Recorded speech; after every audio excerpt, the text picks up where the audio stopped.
Alors la transition est toute trouvée pour notre dernière valeur, puisque un groupe va bientôt absorber Lagardère. Évidemment, on parle de Vivendi. Le géant des médias et de la communication affiche une belle trajectoire boursière, lui aussi. Oui, tout à fait. Là, j'ai un graphique qui est sur une période de temps beaucoup plus importante, puisque je pars il y a plus d'un an, au début du mois d'avril, qui était le début d'une longue séquence baissière entre 11,50 € et 7,50 € qui ont été touchés en octobre de l'année dernière. C'est une perte d'environ d'une bonne trentaine de pourcents de la valeur de l'action, dans un mouvement baissier tout à fait dynamique. On a trouvé un support sur 7,50 sur lequel on a rebondi. Le marché est reparti vers le haut jusqu'au début de cette année, sur le mois de février, où là on a eu à nouveau une consolidation tout à fait significative sur 8,50 €. On était monté à quasiment à 9 €, on était monté à 9,80 €.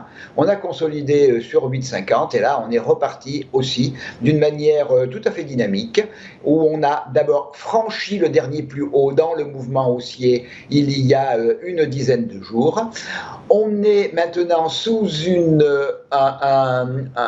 convergence de résistance, à savoir un niveau de résistance technique à 9,80 que l'on a franchi, on a consolidé, on a refranchi, une résistance technique à 9,54 et surtout un gap, aussi petit soit-il, un gap, c'est un gap, il n'a jamais été comblé, qui date du début de l'été de l'année dernière, aux alentours de 10 €.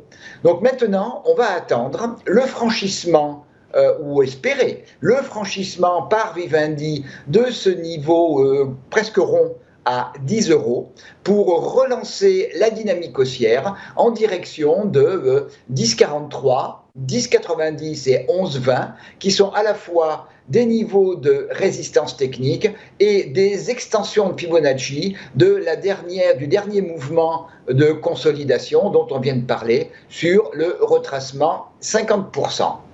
A contrario, si en clôture quotidienne on venait casser 9,45 €, le redémarrage après la consolidation, après le test de 8,50, ce mouvement depuis 8,50 serait invalidé.